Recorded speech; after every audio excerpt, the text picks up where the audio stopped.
ओम श्री गजाननं भूतगणाधिसेवितं कपित्थजम्बूफलचारुभक्षणं उमासुतं शोकविनाशकारकं नमामि विघ्नेश्वरपादपङ्कजम्।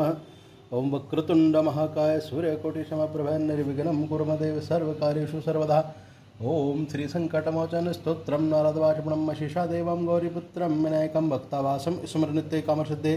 प्रथमं वक्रतुण्डं च एकदन्तं द्वितीयं तृतीयं क्षणपिङ्गाक्षं गजवक्त्रं चतुर्थकं लम्बोदरं पंचमं च षष्ठं च सप्तमं विघ्नराजेन्द्र धमनवर्णं तथाष्टमं नवमं बालचन्द्रं च दशमं तं विनायकम् एकादशं गणपतिं द्वादशं तं गजाननं द्वादशैतानि नामानि त्रयसन्ध्येव पठन्नरं च विघ्नं तस्य सर्वसिद्धिकरं परं विद्यार्थिलप्ते विद्यां धनार्थिलप्ते धर्मपुत्रार्थिलप्ते पुत्रान् मोक्षार्थिलप्ते गतिं जपेद गणपति स्तोत्रं षड्वीरमाशि फलं लभेत् संवत्सरण सिद्धिं च नाथ संशय अष्टभ्य ब्राह्मणे वैशलिकित्वा यः समर्पयेत् तस्य विद्या वैश्वर्वा गणेशस्य प्रसादते तस्य विद्या भविष्यर्वा गणेशस्य प्रसादते।